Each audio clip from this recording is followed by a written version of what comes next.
give the demon princes so high characteristics? To show that they're ultra powerful creatures. 18 wounds is quite a lot. Really. Yes. 18. Yes. Jesus. I didn't agree with that point yet. It's not going to die easily, really. No, well, these are demon princes. These are creatures, these are entities that rule over entire worlds. And to make that clear to people, to actually ram that home, look, these are absolute monsters. They're demigods, quite literally. We decided to break some of the normal rules that we have because they're also manifestations of creatures which aren't normal physical things. They're not bound by natural laws. So we thought it'd be a good opportunity to really go completely over the top and show how extreme a special character, because that's what they are, can be.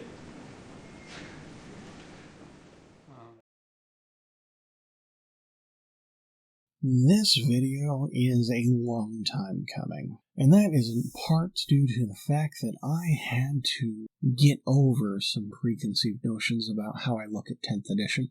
You see, when looking at 10th edition, I was of the mindset not to look at the game as it exists, as its own thing, but as the thing that it is not. It's the mistake that I've actually seen crop up in the 30k community recently, where we look at 3.0 as a thing that does not match 2.0, therefore it is bad.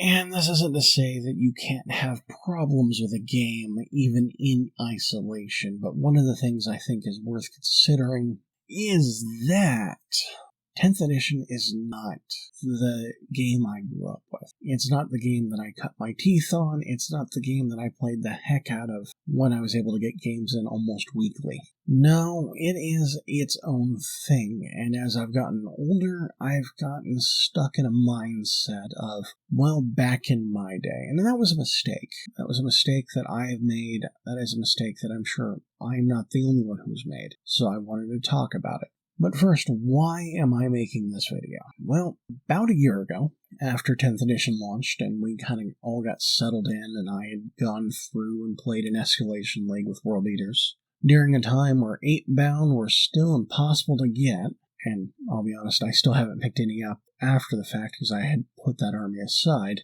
I was struggling with why the game wasn't clicking for me. And this was a problem because I went into the edition bright-eyed and bushy-tailed and thinking about how I could do stuff to help add to the narrative experience. And the problem is that this game is missing so many facets of narrative play that I almost need to write an entire system on top. Yes, I do mean Crusade is not a good narrative system. I am sorry. If you like Crusade, that is not your fault, that it is not what I want it to be. But basically, the way it currently works is it is the competitive system with a progression system stapled on top.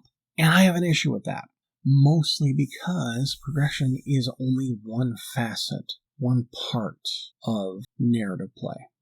What do I mean? Well, I'm going to use an example from 30k actually, because this is something I'm working on, and depending on when this video goes up, you may actually see pictures of the kitbashing progress on the screen. If not, I apologize. Either I didn't get the stuff in the mail in time because I ordered from the internet, or I just got this out done sooner than I thought I would. Anyways, the thing about it is, I recently read Praetorian of Dorn, or rather, I listened to it on Audible for the purists who believe that only books in physical format matter. Well, anyways, I finished Praetorian of Dorn, and I walked away from that really wanting to put Arcamus on the table in my army. Which does kind of throw the theming out the window because I had started my Imperial Fist with the thought of them being part of a retribution, not redemption, retribution fleet. Different R word, different meaning. My brain holes strike again. Anyways, part of a retribution fleet, like Chthoniya and those very similar other effects.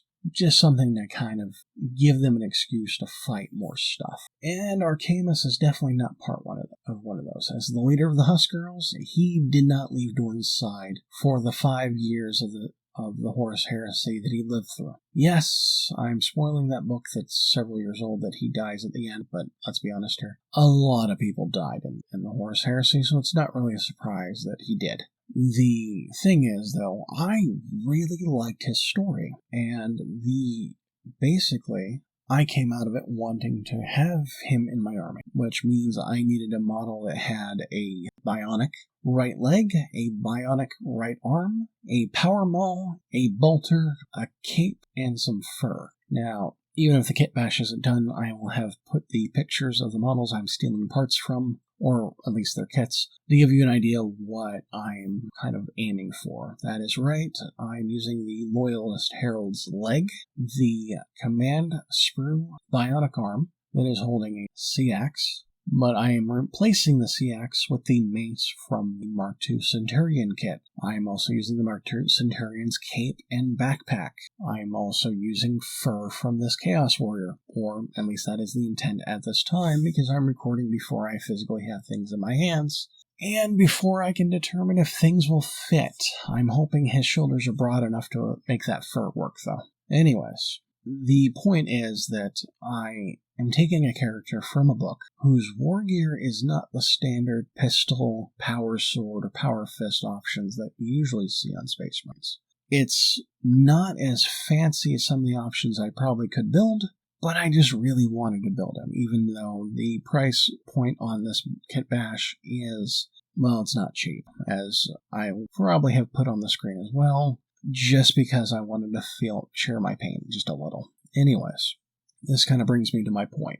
40k does not give me the flexibility to do this. If I read about a character whose wargear is not standard and is not existing in a kit, I cannot recreate them one-to-one the way I want. Now, I'm not complaining, mind you. There are ways to do count as. For example, if I want to do the Emperor's Spears as an army, another one where I would need capes and fur and a trident, the problem isn't the cape and the fur, because those don't have rules. The problem is that trident. There is no Primaris option for a power spear of any kind. There isn't a character with a power spear I can base him off of to run his count as. That option is not going to be accurately represented. The best I can do is a power sword, which, if you know the game, does not hit at the same sort of manner that a spear does. That's part of the point. Spears tend to be weapons that tend to hit first, or come with better range, or hit harder on the charge. So these are things that I wouldn't be able to represent on the table, despite the fact that that weapon really stands out as its own thing. And I get it. The reason this is a thing is because of Chapter House. Well, partly. Yes, if you've heard about it, like from the Christian von Carmine video about why we keep losing options, Chapter House was a lawsuit that GW came out of basically only kind of winning. And it resulted in us losing a lot of stuff that didn't have kits. And then following that, over time, they have taken away wargear options that did not exist in specific kits. For example, if I am building Space Marines, and I have an option that I could take historically, like, say, Kasaro Khan on a bike. Well, I could still take Kasaro Khan, but I've lost the access to his bike, even if I've made a model with him on a bike, just because they've never made a model of him on a bike. And that's the sort of issue that we run into. Librarians with jump packs don't exist as far as the game is concerned because they have not made one, at least not in a very long time, because I may be forgetting a model from 3rd edition or 4th edition. The point is that we have lost things because of a lawsuit that GW got a black eye on, and rather than give us kits designed around covering those gaps and going, hey, here's a sprue with options you can use on any character, they went, if we don't make it, it doesn't exist. These are not the models you are looking for. And that's a problem. That's a problem for narrative play because part of the fun of narrative is coming up with those character ideas or reading a book and getting excited for a specific character and then representing them on the table. And it's a damn shame because we see they can do this in 30k. We have kits of melee weapons we can use on other kits. We have We have sprues of special weapons and heavy weapons and things we can mix and match and use as we desire. Command squad sprue upgrade kits so I can use any mark I want with, give them a banner and give them shields, give them swords. I'm not saying 30k doesn't have a similar problem, but they are much more flexible than 40k because they've taken the time to go, okay, we're going to cover those gaps that we don't have proper kits for by giving you the war gear in model form. So there's a reason for those to exist. And it works. It works really well. It works so well that I can make Arcamus even though he's never had a model, and they don't have any Praetorian models running around with a power maul and a bolter. But I can't do that in 40k, and that's where the narrative side of things is falling down on. The Crusade books are not bad.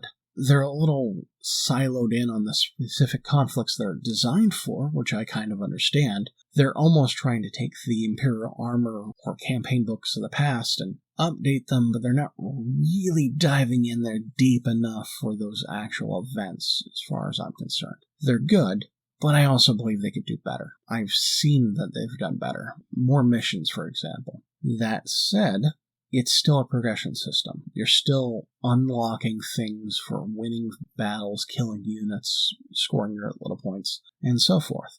And that's basically just the game that we're already playing with an extra bit of paperwork tacked on top. And I get it, that paperwork encourages a different play style, but it doesn't actually let me tell a story with my army from the get-go. I have to develop my army into the thing I'm trying to make it. And that's where I get frustrated. It's great to give me a system of, concocting my own drugs to give myself bonuses for Emperor's Children, for example. Or, the ability to make a character into a dreadnought because he keeps dying. But that only tells the story of the campaign after it's started. It doesn't let me go into the campaign going, I'm running the Minotaurs, here's my chapter master with his hoplite, storm shield, and power spear, because is not a combination I can take, because they don't sell me a model option for it. And that's part of the issue. The other part of the issue is, even excluding the modeling prospects,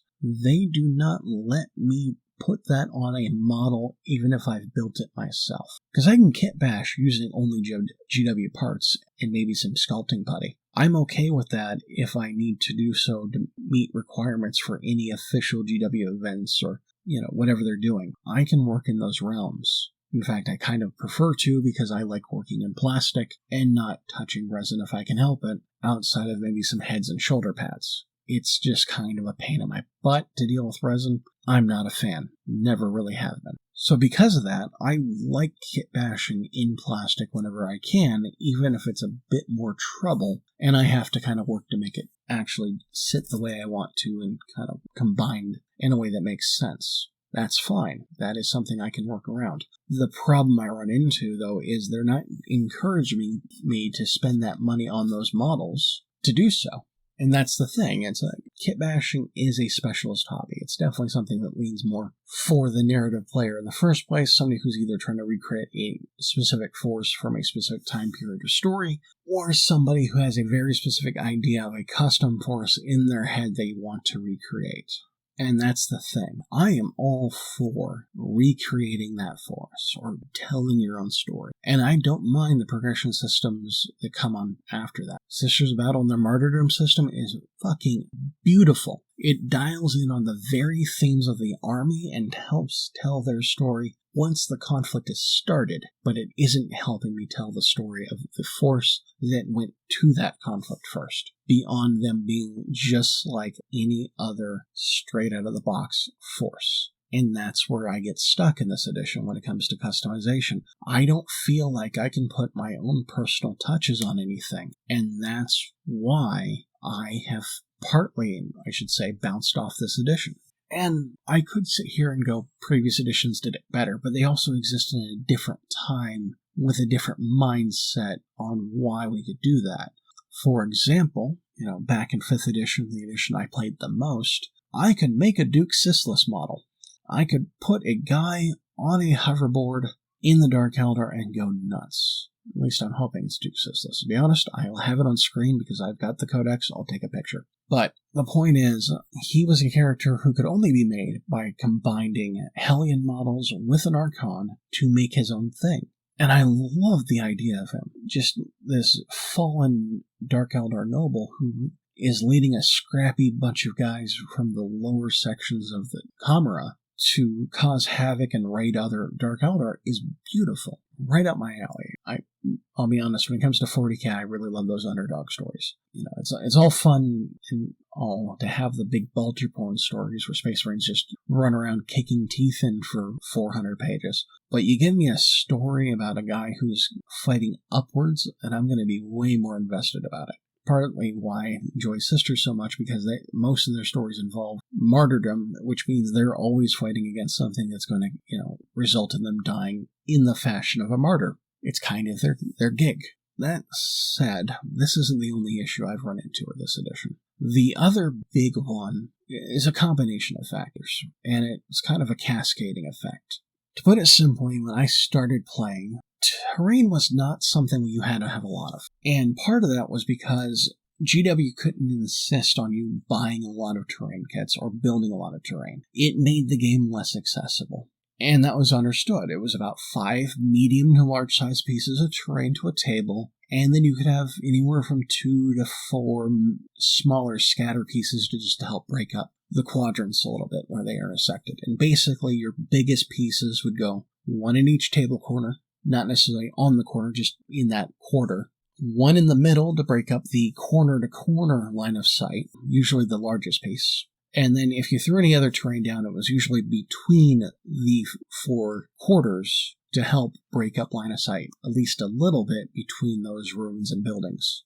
Something to that effect. It vary a little bit. Sometimes you do things, like build the whole table at a skew just for fun, or but that was the basic, everybody gets a fair layout kind of approach to 5th edition. The modern edition, I would describe the suggested terrain layout as 3 British hamlets falling asleep in a drunken orgy. It is a convoluted mess of things just kind of piled up on top of each other with no rhyme, no reason. There's no clear lines of avenue for anything to move. There isn't really a logical sense that you are fighting over a shipping yard where things would be organized to neat rows and columns, or fighting in city streets, or even, fighting over hastily made barricades across a town square or something.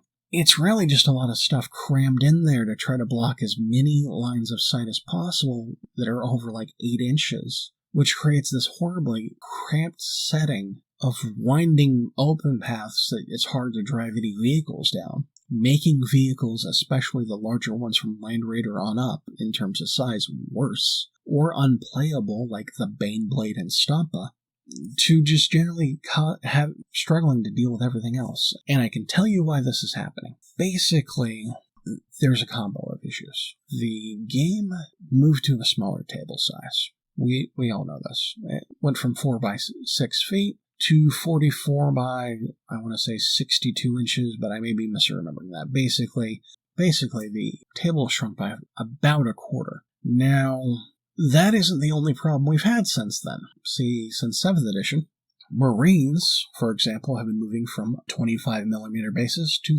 32mm bases, with characters often moving to 40s or 50s.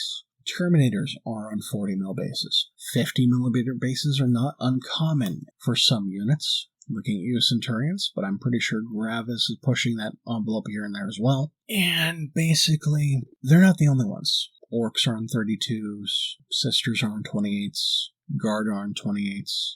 If you're on a 25 still, it's because they haven't updated your model range. But you're probably going to go to a 28 if you're smaller than a Marine in terms of mass, or to at least a 32 if you're the size of a Marine or bigger in terms of mass. And in terms of modeling, it is perfect. It has helped get the scale and the size of things correct relative to each other instead of scaling everybody down to an inch, which means we're all on a consistent scale basis. I know everybody likes to scream scale creep, but you have to understand nothing was on the same scale before. Space Marines that were supposed to be over 2 meters tall were being scaled to an inch tall alongside these 5, 6 foot tall guardsmen.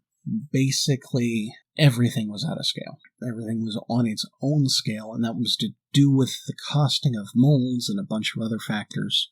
And as we moved to a more properly scaled system, that meant everything got bigger, because it's all on the same scale now. And that isn't the problem in terms of modeling. I love how they look, and I love having the extra space to do stuff with, and the better way they can kind of get detail in there, and just more room to work in general. It also just kind of lets things feel less cramped. You don't have hands the size of, their heads, just to make them stand out on the table because you're dealing with such off proportions. Heads are more proportionate to the body, etc., etc. Basically, if you're into the modeling side of the game, the painting side of the game, the hobby side of the game, the new models are really, really good. Especially compared to how, it's like they're less posable, but they're better proportioned, easier to paint, more fun to paint, at least in my opinion. So, you may have noticed, though, I said that they got bigger. We have bigger bases. And bigger bases means that you take up more space on the table. A table that is smaller. A table that has less room to get out of the way of long-ranged guns. And even the shorter-range guns, like a bolter, have more impact on the game. You see, a 24-inch bolter shot, if you were against the back edge of the table, would just pass the midpoint by an inch. And that's if you were on a 25 mil base, because you'd be an inch from the back where you're aiming your gun from to the midline, which would be at 2 feet, which would put you at just 1 inch over. So you could barely touch anybody dead on the midline, turn 1 if you were shooting from second. And that's if you didn't move.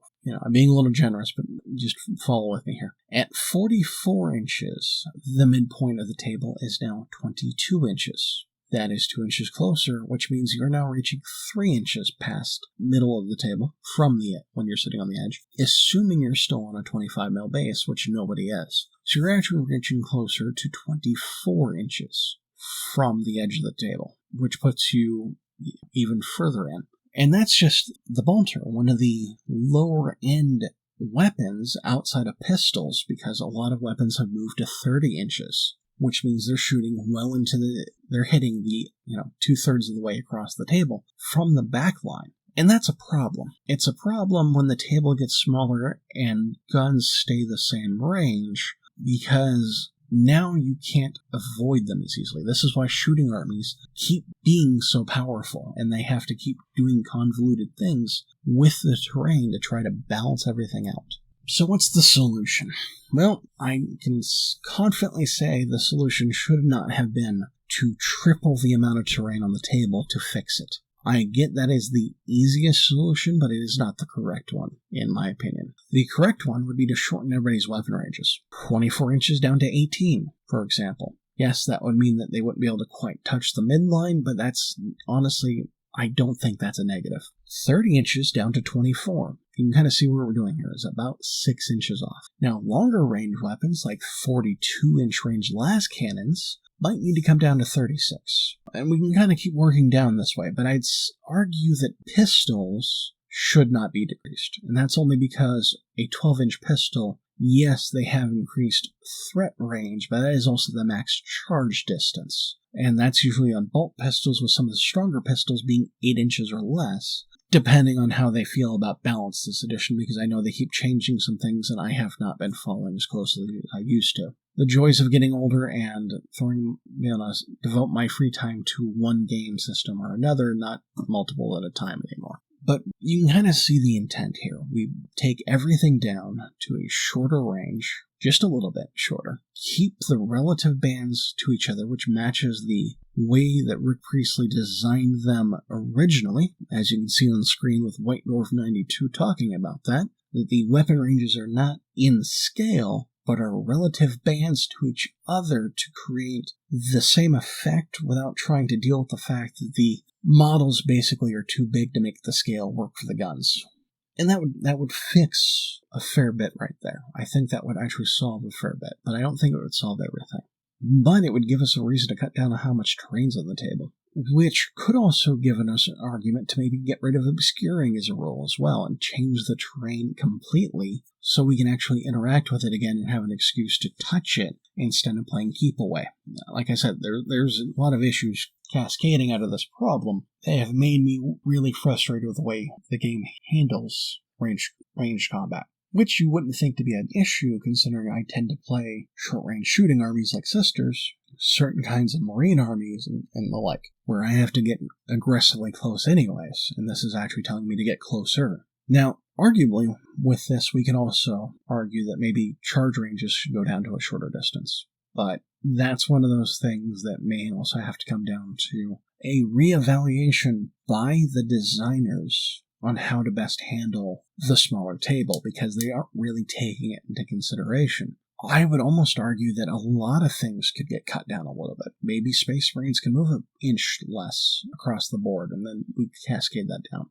I'd also argue that maybe army sizes should be smaller to compensate for the fact that we have a smaller table. That would also require either base points to go up, or the game size to come down, or both. And of course, I know that it's not going to go over well with people because it's hard to get people to stop taking all their toys. Speaking from experience back in the day, trying to play Warhammer Fantasy 8th Edition, part of the issue I ran into getting into that game is that people who were entrenched with armies never wanted to play below the 2,500 points they had built up into, because that meant leaving some of the toys they had built around behind. So I get it. It is harder to get us to stop using certain things or spamming multiples of the same thing than it would be to pull teeth out using a spoon, which, basically bloody painful and nobody wins. So I'm not saying there's a good solution there. Maybe the solution is that they go back and reevaluate how they balance the game so we have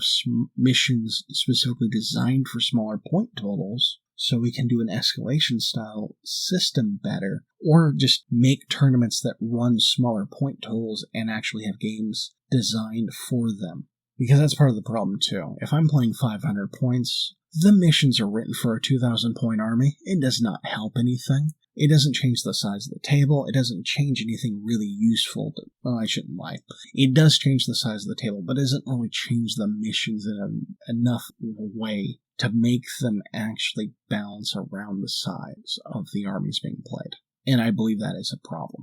And these are problems I have with 10th edition specifically, that I'm not taking past ideas and going, well, it should be like this, because as much as that clip at the beginning really dials into the thing that I loved about those past editions, yes, I actually will talk about that clip now. That clip is from RopeCon in, I believe, 1997. It is linked below, first link down there. And it is linked there because I want to make sure I'm both citing my sources and allowing other people to get to see something I got to see. But basically, Andy Chambers did a Q&A session there, and part of that, the clip that I made here, was him describing why the Demon Prince had a high ballistic skill, even though in 2nd edition, when that Q&A was held, he did not have a gun.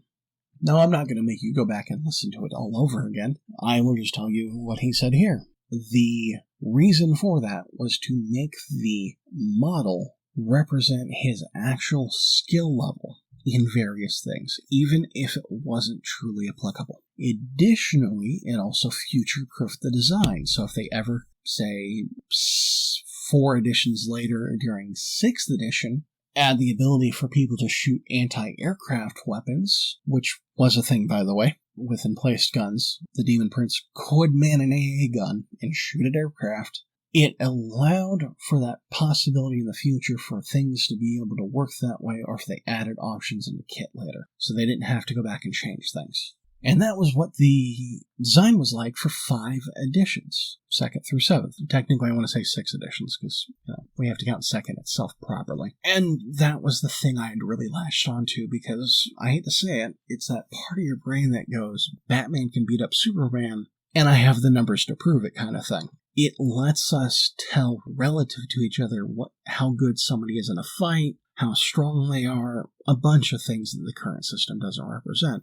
And I was really hooked on that. I still really like that system because I like the comparative nature that makes a character who's supposed to be known to be a good duelist versus a character who's known to be a all-out berserker feel like their representative selves. The thing that comes out of the new edition instead is, honestly, it's more of a card game system. I'm going to butcher this for a moment, but let me just kind of lay this out. Say I have a rat and a goblin fighting each other in magic. I attacked with the rat, you blocked with the goblin. They both have the same power and health, or close enough to it, that they both kill each other in that combat. That is basically how combat plays out in 40k now. If you have a chance to swing, you have a chance to take damage, and vice versa. You have a chance to deal damage, you have a chance to take damage. That's probably a better way to say it. Now, granted, past editions you had the ability to get hit, but they gated that based on your skill versus your opponent's skill. So if somebody was better in a fist fight than you, or a sword fight, or however they were equipped, it mattered relative to your skill. In the current edition, in melee, if you're really good in a fight, regardless of how that skill is applied, you automatically hit on a 2-up. It doesn't matter what your opponent's skill level is. It doesn't matter if they're also good in combat. You will hit them on a 2-up. Now, how you wound them may vary based on your weapon, their toughness, and some things like that. But the game has become more lethal because it is easier to smack each other in combat, which, with the removal of initiative steps, which is a whole thing I'm not even going to try to go into right now. Basically, there's a bunch of stuff in the system that is different than in the past, that has increased lethality in melee, and made it completely different than how it used to work. And I used to look at that as a detriment because it didn't work like it did in the past. And that was my fault. Honestly, I needed to look at it based on what they're trying to do. And when you step back and look at 10th edition's data sheets, or the cards, you can kind of see what the point is. Melee goes faster because you pick up your dice and you know what you need to hit without asking your opponent. That cuts down checking a chart, comparing stats, and anything like that. You just have a number, you roll that number. Now, you do have to check your strength versus their toughness, but they simplified that quite a bit as well, so that isn't even a thing that has to take a whole chart. Perfect. That speeds up gameplay. They've reduced the number of damage mitigation rolls. That speeds up gameplay. They removed initiative steps, so it's basically you're either going first or last. That speeds up combat. If you look at data sheets, they ditched USRs. This decreases mental load. You don't have to remember what fleet and rage and fearless and slow and purposeful and a bunch of other things mean all at the same time, though if you've been around a while, you probably already know what all those meant. The point is, there is less things you have to have memorized, because basically things either get applied because they share a keyword. Say, for example, all infantry gets this benefit within range of this model, or they have their single special rule, or in the case of some named characters, 2 special rules, but basically they have their special rule, and that is the only thing you have to keep track of that they do differently. Now, it would be nice if they would make a token system for all the, holding objective token stuff that we have going on, but beside that, they cut down on stuff to have memorized, which decreased mental load. You just have to check your card or your data sheet to know their one special gimmick. And if you know your army well enough, you would know the 4 or 3 gimmicks you have built into it, so you really don't have to keep track of that many. Now, there are a couple of things that cause some additional slowdown. My point is, they've cut a lot of stuff out of the game and changed the flow of the game to speed it up, to make it better fit a tournament format, cut down on how much you have to have memorized, which cuts down on your mental load, which does a lot to help the game in general. The flip side of this, though, of course, is that the game feels less granular. It feels like everything isn't as special as it used to be. And if that's what you wanted from the game, where everything kind of felt like its own unique thing that you could tweak and really make stand out, yes, this is not the edition for you.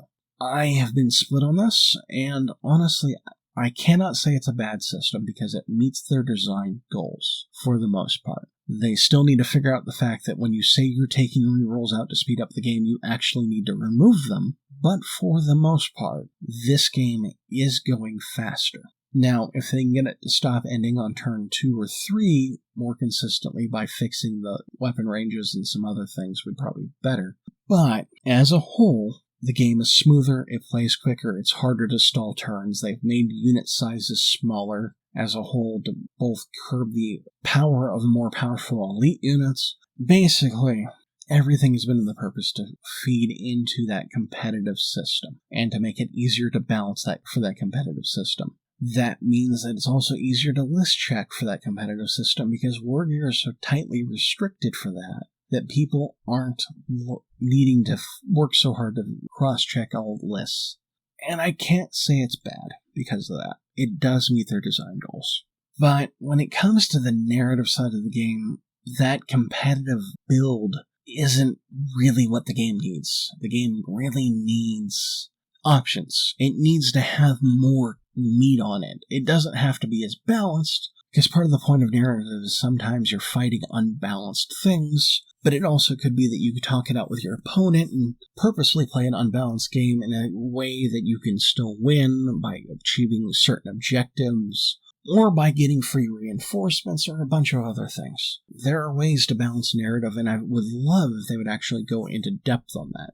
But you can kind of see my problem here. The game system is not bad, but it doesn't have anything that's really designed for me and what I'm looking for. And that's really been the issue that's been driving me up the wall, because it is hard to make narrative content on playing the game, building narrative lists, when they don't really have any tools there. So I need to make them all myself from scratch. And I'll be honest, it is really hard to justify that, all for something that I'm not even sure anybody really will be using. Now, GW can fix that. They can add to that system next edition and really expand it out. Or they can give us the Crusade expansion that really expands it out. But as it stands, this edition does not really give me the meat that I need to really be able to latch onto, which has been the problem that I've been struggling with. Now, this isn't to say I'm giving up on making videos. I'm obviously not making them frequently. It took me a year, more than a dozen script attempts, and then me re-recording a scriptless version of this now for the 4th time because of audio quality issues, being generally displeased of it, and my rambling getting out of control on more than one occasion. But I think you've kind of gotten what I've been aiming at. So what am I going to do next? Well, I do have some thoughts about the heresy system and something I think GW could do with it that doesn't necessarily mean that they need to update it often, but could easily sell supplement books that kind of sit around that needing to be updated for long periods of time, which gives them a low investment, high return over time kind of deal, because if all you got to do is carry a book, then it doesn't really hurt anybody. Think of it like kind of the old Imperial armors, but a little bit different. I'm going to save that for the future, though. I do have things I want to talk about, and it really changing how I'm approaching the game. I am changing how I think about this edition, and how I'm going to approach editions going forward. And hopefully the insight of me talking it out kind of helps you both understand why some people may be bouncing off this edition, or maybe help you identify why you're bouncing off this edition. At the very least, I'm hoping it does something to help us discuss these editions in a little bit more of a healthy manner. Because one of the problems I've seen crop up is that if it isn't like the past, it immediately sucks. And that mindset has always bothered me. I couldn't figure out why for the longest time, but it did. And now that I understand it, I have better words to actually discuss it and explain why it's a problem, in my opinion.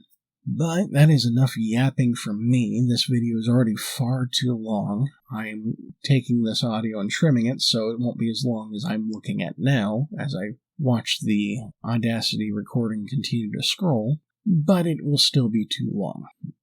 But in the meantime, I hope you have a wonderful day, and you get to enjoy something with your hobby, and you get to feed off the excitement of other people. Because that's the best part about being in a community, is that excitement that we share with each other that drives us forward, helps us have the motivation to work on projects, gets us excited to play the game. So I'm hoping that you find joy, because I find joy in this. There's a reason I was able to spend so much time talking about this. Then I was able to record this 4 separate times, counting this one, before I got through it. I, at one point, rambled for an hour and a half, ran out of disk space and had to empty the recycling bin on my computer for one of my recording attempts, and the audio was shit, so we had to start over anyways.